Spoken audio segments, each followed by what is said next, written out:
Hi friends, welcome back to study classes. So my dear friends, आज के session में आपके साथ डिस्कस करने वाले हैं फाइनेंशियल मैनेजमेंट से जुड़े हुए सवाल जो कि हमारे आरपीएससी ईएफएम में पूछे गए थे। ये आपका जो डिस्कशन है आज का यूजीसी नेट कॉमर्स और मैनेजमेंट या फिर स्टेट असिस्टेंट प्रोफेसर एग्जामिनेशंस के लिए भी बिल्कुल रिलेवेंट रहने वाला है। तो आइए फटाफट से इस डिस्कशन को स्टार्ट करते हैं। एंड माय डियर फ्रेंड्स, अगर आप एबीएसटी ईएफएम बीएडीएम से आरपीएससी असिस्टेंट प्रोफेसर का एग्जामिनेशन देने वाले हैं तो आपके लिए हमारे पास डिटेल्ड कोर्सेज है जिनको आप चेकआउट कर सकते हैं हमारी वेबसाइट या फिर हमारी ऐप पे। कोई क्वेरी है तो आप हमें व्हाट्सएप या कॉल कर सकते हैं, नीचे नंबर आपको यहाँ पे दिया गया है।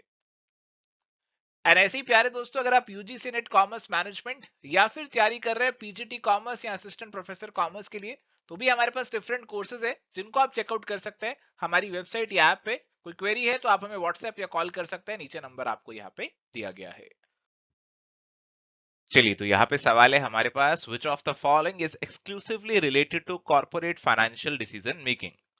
How much a company should invest, which type of finance is required, how much is the financial need of a company, all of the above। तो कॉर्पोरेट फाइनेंशियल डिसीजन मेकिंग के अंदर ये सारी चीजें आएंगी। कितना इन्वेस्ट करना है, कैसा फाइनेंस आपको चाहिए और कितना फाइनेंस आपको चाहिए, तो ये सारी यहाँ पे आपको चीजें कवर अप करनी पड़ेगी कॉर्पोरेट फाइनेंशियल डिसीजन मेकिंग के अंदर। तो correct answer option number 4, all of the above ही बन जाएगा। ये तो बहुत ही सीधा, बहुत ही आसान क्वेश्चन था। चलिए, अगला सवाल है, what comes under the category of asymmetric information? तो प्यारे दोस्तों, अगर हम यहाँ पे इंफॉर्मेशन की बात करते हैं और ऐसी असिमेट्रिक इंफॉर्मेशन की बात हो रही है, तो ये वो जानकारी है जो कि एक पर्सन के पास ज्यादा है, दूसरे के पास कम है, तभी असिमेट्री यहाँ पे होगी। जैसे आप बाजार जाते हैं कोई सामान खरीदने, लेट्स सपोज आप एक सेकेंड हैंड मोबाइल खरीद रहे हैं। तो सेकेंड हैंड मोबाइल जो आप खरीद रहे हैं, वो मोबाइल को जो बेचने वाला है उसको ज्यादा जानकारी है। सेकेंड हैंड मोबाइल जिसने यूज किया हुआ है, जो उसे बेच रहा है, उसे मोबाइल के बारे में ज्यादा जानकारी है। आपको उस मोबाइल के बारे में ज्यादा जानकारी नहीं है, हो सकता है उसमें कोई हिडन डिफेक्ट हो जो कि उससे मालूम हो बट आपको मालूम नहीं है। तो ये केस हो गया असिमेट्रिक इंफॉर्मेशन का। ऐसी जब अपनी इंश्योरेंस हम कराते हैं, तो इंश्योरेंस जब हम करा लेते हैं तो हमें वहां पे ज्यादा जानकारी होती है as compare to insurance company. तो एक पार्टी के पास ज्यादा जानकारी है as compare to the other party. तो फाइनेंशियल ट्रांजैक्शंस के अंदर ऐसी असिमेट्री हमें देखने को भी मिल सकती है। तो ऑप्शंस हमें दे रहे हैं, company account in balance sheets are not understood by all share holders, companies AGM और strategic meetings are not attended by all share holders, one party to a financial transaction has more information than other party, या फिर all of the above. देखो, या तो answer option 3 होगा या all of the above होगा। अब इन्होंने ऑफिशियल आंसर जो प्रोवाइड किया इसका, दैट इज ऑप्शन नंबर 3, और उसी के साथ ही हमें यहाँ पे जाना पड़ेगा। हालांकि 1 और 2 में भी कुछ कुछ असिमेट्री तो देखने को मिल रहा है, बट 3 वाला तो क्लियरली इसके अंदर आएगा और यहाँ पे इन्होंने 3 ही चूज किया है। चलिए, सवाल है जी, under net present value method a project may be selected if its NPV is positive. तो अगर एनपीवी पॉजिटिव है तो आपको प्रोजेक्ट सिलेक्ट कर लेना चाहिए। अब project may be selected if NPV is 0। अगर एनपीवी 0 है तो आप इनडिफरेंट होंगे कि करें या ना करें, बट फिर भी आपकी मर्जी है। अगर आप उस प्रोजेक्ट को करना चाहते हैं तो कर सकते हैं, सिलेक्ट कर सकते हैं। कई बार कोई एक प्रोजेक्ट हम करते हैं तो उससे हमारे कस्टमर्स जुड़ जाते हैं और नए प्रोजेक्ट में हमें उसका फायदा हो जाता है। चाहे आपको किसी प्रोजेक्ट में प्रॉफिटेबिलिटी नहीं भी हो रही हो, एनपीवी 0 भी आ रहा हो, आप वो प्रोजेक्ट भी सिलेक्ट यहाँ पे कर सकते हैं। बट आप वो प्रोजेक्ट जनरली सिलेक्ट नहीं करेंगे जिसमें आपका एनपीवी नेगेटिव जा रहा है। तो यहाँ पे तो शुड लिख दिया इन्होंने, तो शुड तो आपका पक्का पक्का गलत हो जाएगा। ऐसा प्रोजेक्ट आप नहीं सेलेक्ट करेंगे जिसका एनपीवी नेगेटिव है। तो 1 और 2 यहाँ पे आप कर सकते हैं कंसीडर, और इसीलिए ऑप्शन नंबर 3 आंसर बनेगा। Both option number 1 and 2 may be taken. अगला सवाल है जी, which of the following is not correct about ARR? तो एआरआर पता है ना आपको क्या होता है? ARR means accounting rate of return. ये इन्होंने पॉइंट नंबर 4 में भी बोल दिया यहाँ पे। ये तो वैसे बिल्कुल सही है, हमें नॉट करेक्ट बताना है। नॉट वर्ड बहुत जरूरी है यहाँ पर। ARR is based on accounting concept such as accounting profit and depreciation. तो बिल्कुल जी, आपका जो एआरआर है वो आपका अकाउंटिंग कंसेप्ट्स पे बेस्ड रहता है, जिसके अंदर आपके अकाउंटिंग प्रॉफिट वगैरह हम कंसीडर करते हैं और प्रॉफिट हमारे डेप्रिसिएशन को निकाल के निकलता है। AR takes into account the time value of money. ये बात यहाँ पे गलत है, क्योंकि एआरआर हमारा जो है कोई डिस्काउंटिंग नहीं करता, कोई टाइम वैल्यू ऑफ मनी को कंसीडर नहीं करता है, और इसीलिए ये वाला पॉइंट हमारा नॉट करेक्ट हो जाएगा। Under ARR the hurdle rate is arbitrary. तो आपको कौन से एआरआर वाला प्रोजेक्ट सिलेक्ट करना है, इसके अंदर आर्बिट्रेरीनेस हो सकती है। तो ऑप्शन नंबर 2 तो हम पक्का पक्का कह सकते हैं गलत है, क्योंकि ये time value of money consider नहीं करता है, और इसीलिए यही करेक्ट आंसर यहाँ पे बन जाएगा। चलिए अगला सवाल है, value of the firm is usually based on which of the following. तो अगर आपने कैपिटल स्ट्रक्चर वाले कंसेप्ट को समझा है और उससे जुड़े हुए कुछ आपने न्यूमेरिकल्स वगैरह देखे हैं, इलस्ट्रेशंस देखे हैं, तो आप इस सवाल को आसानी से आंसर कर लेंगे। तो जब वैल्यू ऑफ द फर्म हमें निकालना होता है तो उसके अंदर हम करते हैं value of the equity plus value of the debt. तो आपका जो ऑप्शन नंबर 2 है यहाँ पे, वो आपको ऐसी बात बोल रहा है, तो आप ऑप्शन नंबर 2 को यहाँ पे सीधा सीधा ही मार्क कर सकते हैं। चलिए अगला सवाल है, विच one of the following is correct about price earnings valuations. Price earnings valuations are usually based on operating profit. Price earnings valuations are usually based on EBIT. Price earnings valuations are usually based on gross profit. Price earnings valuation are usually based on free cash flow. अभी देखो जी, यहाँ पे ना, यहाँ पे price earnings valuation की बात हो रही है।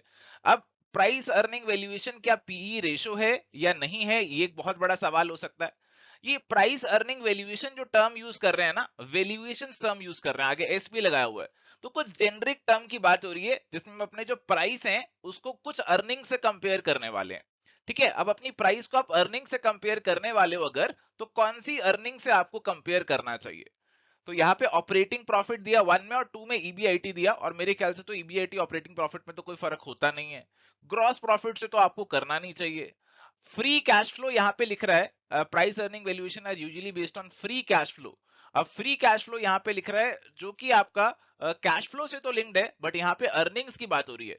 तो अर्निंग्स और कैश फ्लो को हम कैसे यहाँ पे लिंक कर दें, तो ये भी एक चीज यहाँ पे दिक्कत वाली हो जाती है। तो मेरे हिसाब से इस सवाल में थोड़ी सी एम्बिग्यूटी है। मैंने इसको सर्च किया था, तो मुझे कोई लोकल ऑथर की बुक में तो इसका कुछ जानकारी नहीं मिला, बट कुछ फॉरेन वेबसाइट पे मुझे कुछ जानकारी मिला, ऐसा एक सवाल मिल गया, और उन्होंने इस सवाल का आंसर दिया था ईबीआईटी डीए, एबिटिडा इसे बोला जाता है, earning before interest tax depreciation and amortisation, ऐसा उन्होंने आंसर दिया हुआ था कि आप अपनी जो फर्म की वैल्यू है आप उसे ईबीटिडा से कंपेयर कर सकते हैं। तो ईबीटिडा जो है वो आपका इंटरेस्ट से भी पहले है, तो इसके अंदर आपकी जो फर्म की वैल्यू आप कंसीडर करेंगे तो वो डेट और इक्विटी दोनों वाली कंसीडर करनी पड़ेगी, और उसके हिसाब से आप कुछ वैल्यूएशंस कर सकते हैं। फिलहाल इस सवाल में मेरे को कुछ एम्बिग्यूटी लग रही है। इन्होंने आंसर ऑप्शन नंबर 2 दिया था, but I am not entirely satisfied with it. चलिए तो अगला सवाल है, which of the following would be counted as a part of incremental cash flow. तो इंक्रीमेंटल कैश फ्लो का इनमें से कौन सा पार्ट होने वाला है। तो इंक्रीमेंटल का क्या मतलब हुआ कि इंक्रीज, कि आपके कैश फ्लो के अंदर कुछ इंक्रीज आ रहा है, कुछ चेंज आ रहा है बेसिकली। तो आप इनमें से कौन से जो आइटम्स हैं उनको इंक्रीमेंटल कैश फ्लो में कंसीडर कर सकते हैं। देखो, जब भी हमको नया प्रोजेक्ट करना है या नहीं करना है, ऐसा कोई डिसीजन लेना होता है, तो उस प्रोजेक्ट से जुड़े हुए इंक्रीमेंटल कैश फ्लो आपको देखने पड़ेंगे। तो इंटरेस्ट की बात हो रही है, संक कॉस्ट की बात हो रही है, डेप्रिसिएशन की बात हो रही है, चेंज इन वर्किंग कैपिटल की बात हो रही है। तो अगर आप कोई ऐसा प्रोजेक्ट करेंगे जिसके लिए आपको लोन लेना पड़ रहा है, फिर उसका इंटरेस्ट आपको देखना पड़ेगा।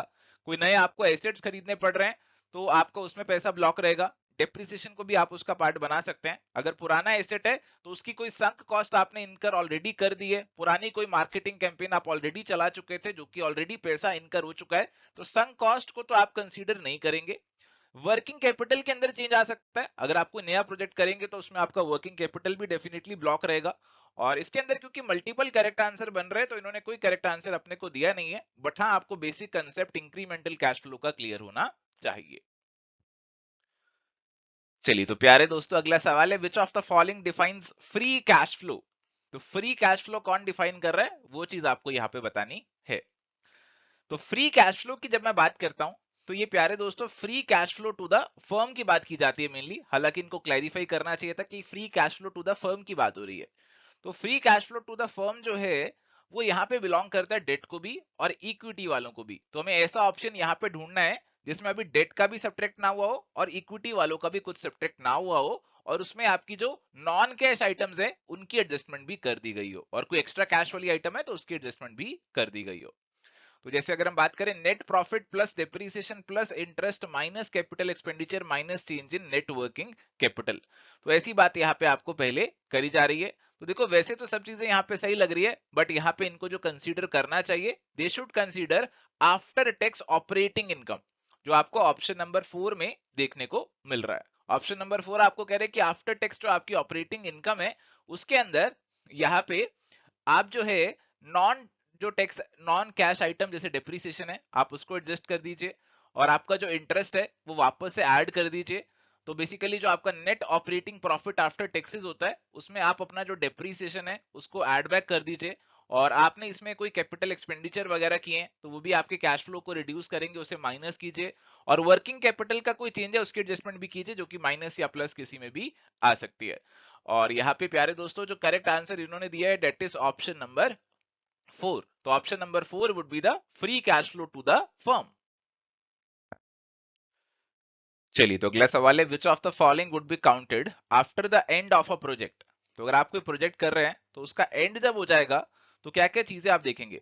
उस प्रोजेक्ट में जो भी आपका वर्किंग कैपिटल लगा होगा वो रिलीज हो जाएगा, कोई स्क्रैप वैल्यू भी होगी, जो कुछ एसेट्स वगैरह हो सकते हैं आपके तो उनकी स्क्रैप वैल्यू यहाँ पे हो सकती है, कंटिन्यूएशन वैल्यू। तो कई बार हम कोई प्रोजेक्ट करते हैं तो शुरू में तो हमें उससे एक्स्ट्रा ऑर्डिनरी प्रॉफिट होते हैं और बाद में हम एक नॉर्मल प्रॉफिट वाली स्टेज पे पहुंच जाते हैं जिसे टर्मिनल वैल्यू बोला जाता है। तो जैसे आपने शुरू में एक प्रोजेक्ट लगाया, उससे आपको शुरू के सालों में लेट्स सपोज 1-1 करोड़ के यहाँ पे प्रॉफिट हो गए, और ऐसे आपको 5 साल 1 करोड़ का प्रॉफिट हुआ, और फिर छठे साल से आपको हर साल यहाँ पे 20 लाख का प्रॉफिट जो है वो यहाँ पे हो रहा है। तो 20 लाख आपकी टर्मिनल वैल्यू हो जाएगी उस प्रोजेक्ट की। तो ये भी आपका कहीं ना कहीं जब आपकी प्रोजेक्ट की लाइफ एंड हो रही है तो उसकी क्या आगे की टर्मिनल वैल्यू है, कॉन्टिन्यूशन वैल्यू है, वो भी रेलिवेंट रह सकती है। इसको भी आप कंसीडर कर सकते हैं। तो 1, 2 और 3 तीनों कंसीडर कर सकते हैं। तो correct answer would become option number 4 all of the above. Next question is statement 1 statement 2 दिए हुए हैं। Statement 1 is to compare the projects which has different life spans, we select the project with the shorter payback period. तो आपको वैसा project select करना है जिसमें payback period छोटा हो, यानी कि इसका मतलब है कि आपको उसके अंदर पैसा जल्दी रिकवर हो जाएगा, जो भी आप इनिशियल इन्वेस्टमेंट कर रहे हैं, कैश आउटले कर रहे हैं, आप उसे फटाफट से रिकवर कर लेंगे। सेकेंड स्टेटमेंट है to compare the project which has different life spans, we select the project with the longer payback period. तो लॉन्गर वाला नहीं सेलेक्ट करते, हम शॉर्टर वाला सेलेक्ट करते हैं जिसमें पैसा जल्दी रिकवर हो जाए, और इसीलिए correct answer would be statement number 1। अगला सवाल है, profit investment ratio is used in which of the following situation. अब देखो यहाँ पे प्रॉफिट इन्वेस्टमेंट रेशियो की बात चल रही है। तो यूजुअली प्रॉफिटेबिलिटी इंडेक्स रेशियो की हम बात कर लेते हैं, या इन्होंने ऐसा नाम प्रॉफिट इन्वेस्टमेंट रेशियो दे दिया है। तो इसके अंदर आप बेसिकली क्या करते हैं, आपकी जो इन्वेस्टमेंट है उसे नीचे रखते हैं और अपने एनपीवी को ऊपर रख लेते हैं, प्रॉफिटेबिलिटी इंडेक्स के जैसे ही आप कुछ कर रहे हैं यहाँ पे। अब आप देखने की कोशिश कर रहे हैं कि मेरा पर रूपी ऑफ द इन्वेस्टमेंट मुझे किसमें सबसे ज्यादा एनपीवी मिल रहा है। तो ऐसा करने की क्यों जरूरत है, क्योंकि अगर हमारे पास रुपए लिमिटेड है, अगर हमारे पास पैसे कम है, तो हमें देखना है कि मुझे 1 रुपए पे कहां सबसे ज्यादा प्रॉफिट मिल रहा है, कहां सबसे ज्यादा मुझे नेट रिटर्न मिल रहा है, वो चीज आपको देखना पड़ेगा। और ऐसी सिचुएशन को कैपिटल राशनिंग बोला जाता है। तो correct answer would become option number 2। So option number 2 would be the correct answer. चलिए तो यहाँ पे सवाल है, what is the general phenomenon about gearing is true. तो प्यारे दोस्तों अगर मैं कैपिटल गियरिंग की बात करूं तो इसका मतलब ये है कि यहाँ पे जो भी मेरे पास फिक्स्ड कॉस्ट वाले सोर्सेज हैं मैं उनका इस्तेमाल करता हूं अपनी इक्विटी के रिटर्न को बढ़ाने के लिए। जैसे मैं डेट का इस्तेमाल करता हूं ताकि डेट पे तो मेरे को फिक्स्ड रेट ऑफ इंटरेस्ट पे करना है, तो अगर मैं ज्यादा कमाऊंगा तो इनका फिक्स्ड तो यहाँ पे हमेशा लिमिटेड ही रहने वाला है, जो भी एक्स्ट्रा होगा वो मेरा यहाँ पे इक्विटी को मिल जाएगा। इसे ट्रेडिंग ऑन इक्विटी का नाम भी दिया जाता है। तो आप डेट का इस्तेमाल कर सकते हैं, आप प्रेफरेंस का भी कर सकते हैं क्योंकि प्रेफरेंस वालों को भी एक फिक्स्ड रेट ऑफ डिविडेंड ही देना होता है। ठीक है, तो यहाँ पे आपका जो करेक्ट आंसर बनने वाला है, आप ऑप्शंस को एक बार रीड आउट कर सकते हैं। तो option number 3 would be the most favourable, जो कि आपको कह रहे हैं कि high capital gearing ratio suggest that a company may not be able to meet its fixed financial obligation if its business slows down. तो देखो जो हमारा ये जो गियरिंग आप कर रहे हो इसे लीवरेज के नाम से भी जानते हैं। तो ये जो लीवरेज होता है ना, इसे बोला जाता है double edged sword. Double edged sword इसे बोला जाता है। देखो आपने डेट अपनी कंपनी में ज्यादा भर लिया, क्यों भर लिया, क्योंकि आपको लग रहा है अरे डेट वालों को तो मेरे को फिक्स्ड ही पे करना है, तो फिक्स्ड ही पे करना है, तो जो भी एक्स्ट्रा मैं कमाऊंगा वो मेरा इक्विटी वालों को मिल जाएगा। अरे पर फिक्स्ड पे करना तो है ही है किसी भी हालत में, अगर आपको प्रॉफिट हो अगर आपको लॉस हो, आपको दोनों हालत में डेट वालों को इंटरेस्ट देना है। तो खुदा ना खास्ता अगर प्रॉफिट ना हुआ और अगर आपको नुकसान हो गया, लॉस हो गया, तो उस केस में आपको दिक्कत आएगी, उनका इंटरेस्ट पे करने में आपको यहाँ पे अपनी फाइनेंशियल ऑब्लिगेशंस मीट करने में दिक्कत आएगी। तो अगर आप हाई कैपिटल गियरिंग की तरफ चले जाते हैं, मतलब बहुत ज्यादा डेट, बहुत ज्यादा प्रेफरेंस, ऐसी चीजें डाल लेते हैं, तो अगर आपका बिजनेस स्लो डाउन कर लेता है, उसमें अप्रोप्रिएट प्रॉफिट नहीं है या फिर लॉसेस हो रहे हैं, तो उस केस में आप अपनी फिक्स्ड फाइनेंशियल ऑब्लिगेशंस जो हैं डेट और प्रेफरेंस वालों की, आप उनको मीट नहीं कर पाएंगे। तो correct answer is going to be option number 3. Next question. Following two statements are given. Statement 1 is debt is risky for the firm while equity is risky for the investor. तो date हमारी firm के लिए risky है और equity जो है investor के लिए रिस्की है। क्या ये बात सही है? बिल्कुल सही है। देखो, डेट फर्म के लिए इसलिए रिस्की है क्योंकि डेट पे फर्म को इंटरेस्ट देना ही देना है, चाहे प्रॉफिट हो या लॉस हो। और इक्विटी इन्वेस्टर के लिए इसलिए रिस्की है क्योंकि उसका जो रिटर्न है वो वेरी करता है, कोई फिक्स रिटर्न उसे यहाँ पे नहीं मिलने वाला। Second statement, the in business slowdown situation, low capital gearing is relatively suitable for the firm. तो अगर आपका बिजनेस स्लो डाउन सिचुएशन में है तो फिर ज्यादा कैपिटल गियरिंग नहीं रखनी चाहिए। ज्यादा कैपिटल गियरिंग रखी तो इसका मतलब है कि आपके पास ज्यादा डेट है और उस केस में हो सकता है आप उस डेट का इंटरेस्ट ना चुका पाए। अगर बिजनेस स्लो डाउन वाली सिचुएशन में है तो कैपिटल गियरिंग को जितना कम रखा जाए उतना ही बेहतर यहाँ पे रहेगा, ताकि आपकी फिक्स्ड फाइनेंशियल ऑब्लिगेशन कम से कम रहे। तो दोनों स्टेटमेंट आपकी बिल्कुल सही है। Correct answer would become option number 4. चलिए, तो यहाँ पे हमारे पास सवाल है, suppose there is a situation of availability of imperfect and asymmetric information in the market and there is a signal of cut in dividend by a company. How stock market will react to this situation? Share price of the company will decrease, share price of the company will increase, the market does not react, share price of the company remains the same. It depends how the information is interpreted by the market. अभी प्यारे दोस्तों, यहाँ पे बोला जा रहा है कि कैसे सिंगल कंपनी से मिल रहा है कि उसका जो डिविडेंड है उसके अंदर यहाँ पे कट हो जाएगा, मतलब डिविडेंड कम कर दिया जाएगा। तो अब उसके शेयर प्राइस पे क्या इफेक्ट पड़ेगा? क्या शेयर प्राइस कम हो जाएगा, बढ़ेगा, सेम रहेगा, या डिपेंड करता है कि कैसे मार्केट उसे इंटरप्रेट करती है। तो आपको बेस्ट पॉसिबल आंसर क्या लग रहा है? I hope and I definitely know कि आपको ऑप्शन नंबर 4 ही बेस्ट पॉसिबल आंसर लग रहा होगा, क्योंकि जरूरी नहीं है कि अगर कंपनी अपने डिविडेंड को कट कर रही है तो यहाँ पे हमारे जो शेयर होल्डर्स हैं वो उसका शेयर खरीदना कम पसंद करेंगे। हो सकता है कि कंपनी कोई नया प्रोजेक्ट कर रही हो और उस नए प्रोजेक्ट के लिए उसको पैसे चाहिए जिसमें फ्यूचर में शेयर प्राइसेस और भी ज्यादा बढ़ सकता है। तो शेयर प्राइस पे कोई इफेक्ट आएगा या नहीं आएगा ये डिपेंड करता है कि कैसे मार्केट हमारी इस इंफॉर्मेशन को इंटरप्रेट करती है। और यूजुअली असिमेट्रिक इंफॉर्मेशन का जो केस यहाँ पे हमें बताया भी जा रहा है सवाल के अंदर भी, और अगर ऐसा केस है तो इस केस में हो सकता है भी कंपनी वालों को ज्यादा जानकारी हो और इन्वेस्टर को इतनी जानकारी ना हो, और वो इन्वेस्टर कंपनी पे भरोसा कर रहा हो कि कंपनी कुछ बेहतरीन कर रही होगी तभी इस बार डिविडेंड कम दे रही है। तो correct answer would be option number 4. चलिए, तो यहाँ पे सवाल है, which of the following is a factor affecting dividend policy? Position of profits, position of business cycle, liquidity and capital requirements, all of the above. तो my dear friends, हमारी dividend policy कैसी होगी ये इन सब चीजों पर डिपेंड करेगा कि हमारे प्रॉफिट कितने हैं, बिजनेस साइकिल कौन सा चल रहा है, क्या बूम प्रॉस्पेरिटी है या रिसेशन है, डिप्रेशन है, कैपिटल रिक्वायरमेंट्स को लेकर हमारी लिक्विडिटी रिक्वायरमेंट कैसी है, लिक्विडिटी होगी तभी तो डिविडेंड दे पाएंगे। तो correct answer would become option number 4, all of the above. Moving to the next question, which of the following is a fundamental assumption made by Modi, Gilani and Miller model? तो आपका जो MM model है उसके ऊपर ये सवाल है, उसकी assumptions के ऊपर आपको यहाँ पे सवाल पूछा जा रहा है। जितने भी आपके कैपिटल स्ट्रक्चर के मॉडल्स हैं या डिविडेंड से जुड़े हुए मॉडल्स हैं, दे आर वेरी इंपॉर्टेंट। उनकी assumptions आपके एग्जामिनेशन में पूछी जाती हैं, चाहे आप स्टेट असिस्टेंट प्रोफेसर की बात करें या यूजीसी नेट की बात करें, आपके सभी एग्जाम्स के लिए ये काफी इंपॉर्टेंट है। पहला पॉइंट दिया, देयर आर नो टैक्सेस। तो ऐसा इन्होंने शुरू में एज्यूम जरूर किया था बट बाद में इसे रिलैक्स भी कर लिया था, तो इसके बेसिस पे आंसर नहीं मार्क कर सकते। Transaction cost for buying and selling securities is निल, तो ऐसा ट्रांजैक्शन कॉस्ट निल होगा, ऐसा एज्यूम किया इन्होंने। Investment policy of a firm is independent from the dividend policy, तो डिविडेंड पॉलिसी का इन्वेस्टमेंट पॉलिसी पे कोई इफेक्ट नहीं है, ऐसा एजम्पशन भी सही है। तो correct answer would become option number 4, all of the above.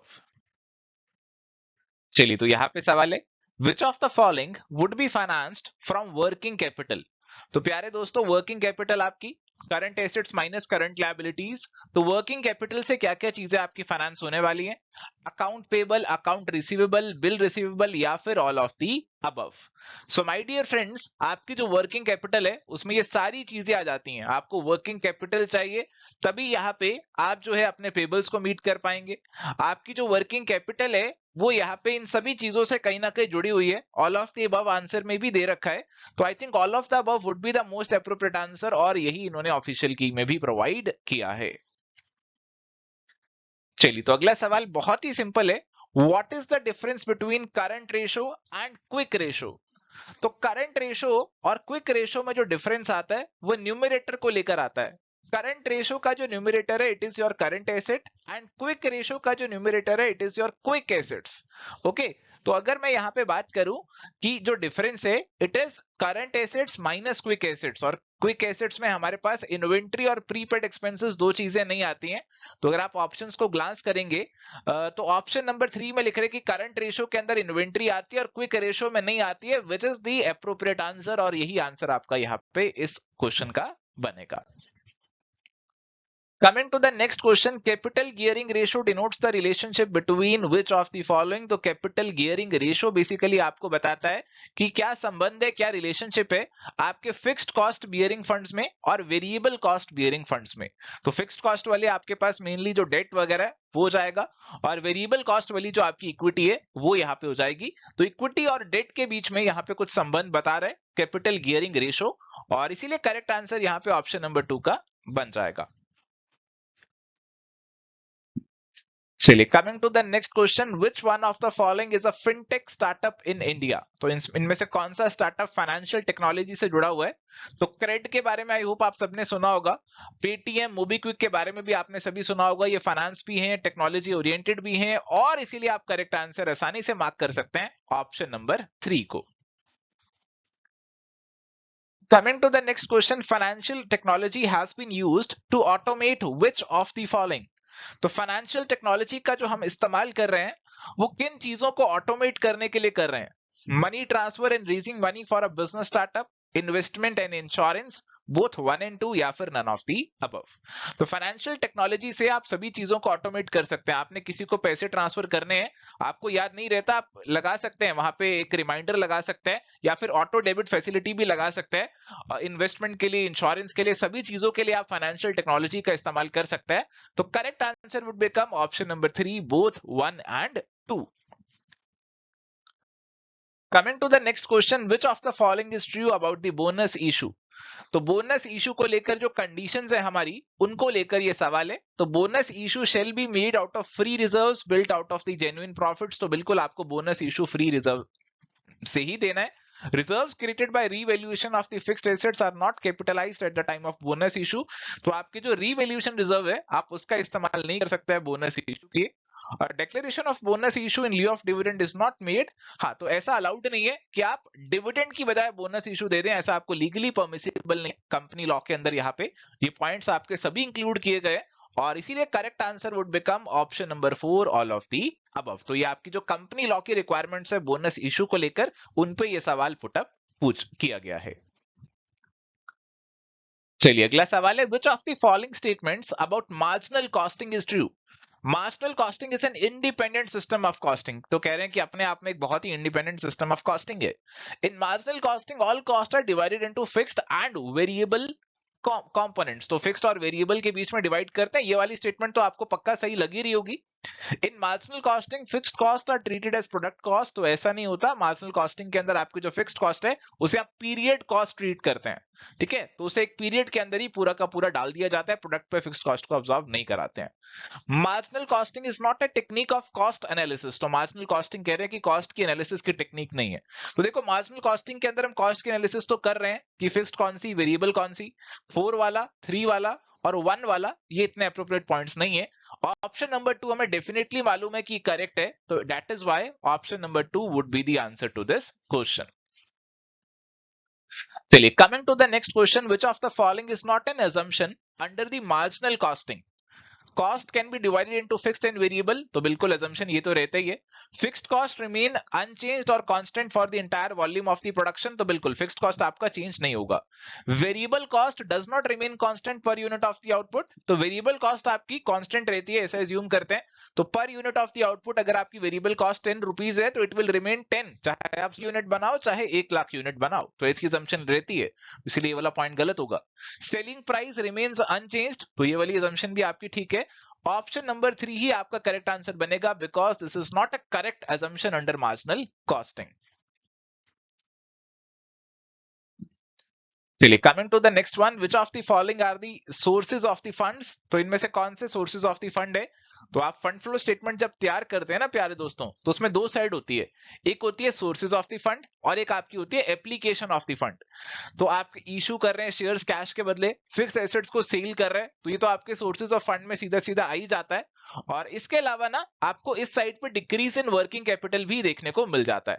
तो वैसे तो डिक्रीज इन वर्किंग कैपिटल को आपको सोर्स ऑफ फंड ट्रीट नहीं करना चाहिए, बट क्योंकि ये बैलेंसिंग फिगर हमारे इस साइड पे आते हैं, डिक्रीज इन वर्किंग कैपिटल या इंक्रीज इन वर्किंग कैपिटल हमारा जिस साइड पे आता है उसी साइड पे जनरली इनको सवालों में इंक्लूड कर लिया जाता है. तो डिक्रीज इन वर्किंग कैपिटल को इसीलिए यहां पे इंक्लूड किया गया है क्योंकि फंड फ्लो स्टेटमेंट की सोर्सेज साइड पे आपको देखने को मिलता है. तो correct answer would be option number 4 all of the above.